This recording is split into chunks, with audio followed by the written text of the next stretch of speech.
Perfeito. Então, na ação penal 506.31.30.17, depoimento do senhor Delcídio do Amaral Gomes, continuidade. Eu devolvo a palavra à defesa do senhor Luiz Inácio. Perfeito.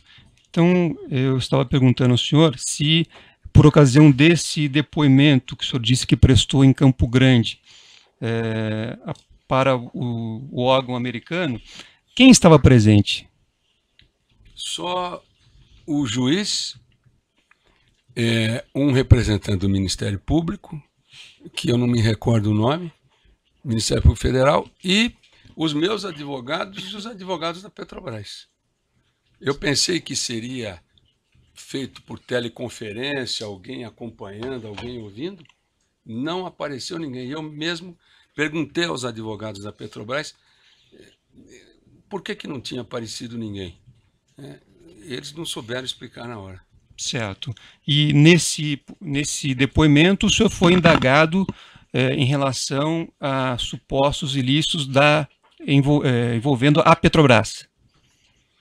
Na verdade, eles prepararam um rol de perguntas, mas uma coisa muito típica da justiça americana. Perguntas que praticamente as respostas fazem parte das colaborações que foram feitas. Então, eu confesso ao senhor que eu fiquei até meio constrangido, porque eu dizia para o juiz, mas isso está na minha colaboração, a resposta está na colaboração. Para ser muito sincero, todos nós ficamos numa saia justa danada lá nessa audiência, porque no final das contas ninguém entendeu direito por que aquilo aconteceu lá em Campo Grande. O Ministério Público deslocou o seu procurador, o juiz, os advogados. A parte interessada não estava presente. Certo, mas então havia coincidência entre o objeto das perguntas que foram formuladas ao senhor naquela oportunidade e o objeto da delação premiada que o senhor firmou aqui no Brasil com o Ministério Público brasileiro? Eles não entravam. Eu agora, confesso ao senhor, eu preciso dar uma rebobinada nessa audiência. Mas eram perguntas de caráter geral, não eram perguntas específicas. O senhor pode dar um exemplo? Do tipo assim, o senhor colaborou com a Justiça em 19 de fevereiro num acordo que foi homologado? Sim. Certo. O senhor participou de algum ato ilícito dentro da... O senhor era diretor, até me surpreendeu, uma das perguntas, eu era diretor da Petrobras.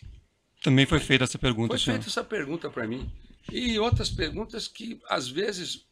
Um dos advogados da Petrobras, que inclusive é advogado em Nova York,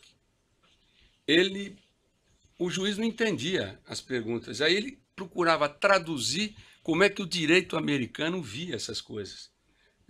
Então foi uma audiência, no mínimo, surpreendente. E havia um representante do Ministério Público Federal nessa audiência? O senhor não se recorda do nome? Não me recordo, mas... Coloco à disposição do doutor Moro aí, isso é muito rápido, é só levantar, eu tenho isso. Tá certo. Durante as respostas à pergunta da doutora procuradora, o senhor fez referência a uma atuação, uma suposta atuação do senhor José Carlos Bunlai para estruturar, segundo o senhor disse, o Instituto Lula. O senhor disse que isso teria sido por uma solicitação do ex-presidente Lula. O senhor participou de alguma conversa entre o ex-presidente Lula e José Carlos Bunlai, no qual houve esse pedido? Não. Tanto é que, muito alinhado com a minha colaboração, esses relatos todos, eu enfatizei agora, tomaram por base o que foi relatado a mim pelo senhor Zé Carlos Bunlai. Certo, mas de conversa... Não, com o presidente Lula, ele nunca me deu essa... eu nunca tive essa oportunidade de discutir Instituto Lula com ele. Jamais. Certo. O senhor... Qual foi a primeira vez em que o senhor esteve no Instituto Lula? O senhor se recorda o ano? Difícil, mas eu posso checar na minha agenda e responder. Certo. Eu tive muitas vezes, não foram poucas, não. Certo. Antes, o senhor chegou a ir ao local quando funcionava naquele endereço o Instituto Cidadania? que antecedeu ao Instituto Lula? Eu fui pouquíssimas vezes ao Instituto Cidadania. E quando fui, normalmente com o ex-governador Zeca. Certo. Que eu me lembre. E o senhor sabe dizer se o local onde funcionava o Instituto Cidadania é o mesmo local onde hoje funciona o Instituto Lula? Não sei responder para o senhor isso. Não sei responder. O senhor sabe dizer se o prédio onde funciona o Instituto Lula é um prédio que já era utilizado pelo ex-presidente e seus colaboradores para atividades anteriores, antes dele ser eleito presidente da República? Não, eu só tive no Instituto Lula quando o ex-presidente terminou o mandato de 2011 para frente. Certo.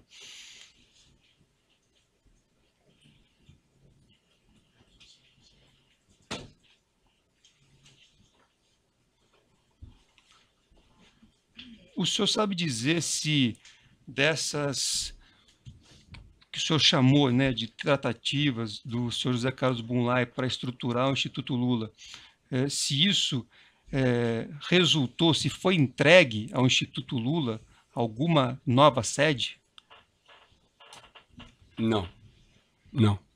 A única coisa que o José Carlos Bunlai dizia para mim era que ele estava cuidando especificamente da implementação do Instituto Lula. Mas eu nunca me interessei em saber exatamente onde era, os desafios, nunca me interessei por isso, não. Mas repito aqui o que ele falou para mim. Certo, mas então Textualmente. O desfecho disso o senhor não tomou conhecimento, não sabe se foi entregue algum prédio para o Instituto Lula em virtude dessa atividade do José Carlos Bunlai? Não, o que o José Carlos Bunlai me disse que quando terminou o governo, que a missão dele tinha sido cumprida com relação ao Instituto Lula. Eu nem entrei em detalhes. Certo, mas o senhor não sabe dizer se ele teve alguma atuação para entregar um prédio para o Instituto Lula? Não, ele quando disse para mim, ele falou de uma maneira muito geral, eu estou cuidando do Instituto, da implementação do Instituto Lula. E assim ficou. Tá certo. Sem mais perguntas, Excelência. Outros defensores têm indagações? Defesa Antônio Palocci, Excelência. Boa tarde, senhor Delcídio. Boa tarde. O senhor poderia informar ao juízo se o senhor tem conhecimento a respeito dos fatos que são narrados aqui nessa denúncia, nesse processo crime, que justifica a audiência de hoje? Que é a questão do Instituto Lula? Na verdade, a aquisição de 2 imóveis. Não, eu acabei de responder claramente com relação a isso. As informações que eu tenho, e sendo fiel à minha colaboração, e sempre à disposição da Justiça, o meu testemunho é o que o Zé Carlos Bunlai me relatava com relação ao Instituto Lula. E eu nunca ouvi do Zé Carlos Bunlai, pelo menos com relação a mim, qualquer referência ao ex-ministro Palocci. Perfeito. Estes fatos aqui retratados também não fazem parte dos seus anexos entregues à Procuradoria da República. Correta essa minha afirmação? Sem dúvida nenhuma. Sem mais perguntas, Excelência. Outros defensores têm indagações? Esclarecimentos muito rápidos do juízo. O senhor mencionou a respeito desse papel do senhor Palocci em arrecadação de valores de campanha. O processo aqui em específico tem por objeto supostos acertos de propina, de vantagem devida entre o Grupo Odebrecht e o senhor Antônio Palocci em prol do Partido dos Trabalhadores. O senhor tem conhecimento a respeito desses fatos específicos? Não, nesse fato específico não, doutor Moro. Mas tenho certeza que o ministro Palocci era uma pessoa muito influente nessa área de arrecadação, mas nunca fui do grupo do ministro Palocci, eu nunca convivi com ele no dia a dia. Apesar de reconhecer a importância que ele teve, a importância que ele tinha no diálogo com o presidente Lula. O senhor me permite só acrescentar um detalhe? Pequeno. Além da influência que o ex-ministro Palocci sempre teve, né, no partido e como ministro da Fazenda no governo Lula, eu que vivi, por exemplo, a CPI dos Correios, eu conto até isso de uma forma mais resumida, procurador. nos meus depoimentos, eu tive, inclusive, numa situação com o Marcos Valério reclamando de uma suposta indenização que ele teria que receber para se calar. Né? E logo quando recebi essa informação, eu tive uma conversa com ele como presidente da CPI. Né? Certo, mas o que tem a ver com o Palocci? Não, eu procurei o presidente Lula e disse, olha, presidente, eu quero ser muito rápido, eu disse a ele, o senhor não precisa nem se preocupar com o tempo, eu vou falar rapidamente. Ó, eu ouvi coisas de Minas Gerais que são complicadas. E o senhor vê a importância do ex-ministro Palocci. No dia seguinte, o ministro Palocci me liga e diz assim, ó, você esteve com o presidente Lula? Ontem tive. A conversa foi boa? Para mim, pelo menos, eu tirei um peso da consciência. Agora, para ele, eu não sei se foi boa.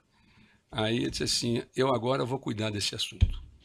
Então, é uma pessoa que tinha intimidade e proximidade, inegavelmente. Certo. Quando o senhor falou ali da estruturação, da questão do Instituto Lula, eu não sei se eu entendi bem, mas foi mencionado pelo senhor Bunlai o envolvimento da Odebrecht? Ele falou para mim que ele tinha procurado o Marcelo para ajudá-lo na implementação do Instituto Lula. Ele falou para mim isso. Mas ajudá-lo financeiramente? Ele não falou, mas eu imagino que seria alguma coisa nesse sentido, porque vai procurar o Marcelo Odebrecht para fazer o quê? Pela ordem, Excelência, gostaria que Vossa Excelência pedisse a testemunha que se ficasse restrita aos fatos e não a ilações ou, enfim, conclusões que não são próprias do depoimento. Ele não detalhou, então, o que seria... Não detalhou. Mas, evidentemente, doutor Moro, estruturar um instituto não é uma coisa simples, mas, assim, fugaz. Se ele não detalhou, ele nunca detalhou. Tá. E o Zé Carlos Bunlai, eu tinha uma conversa com ele assim, era como um jogo de xadrez. Cada um falava o mínimo necessário. Mas essas afirmações com relação ao Instituto Lula, ele me disse. Certo. Era esclarecimento do juízo, então pode interromper a gravação.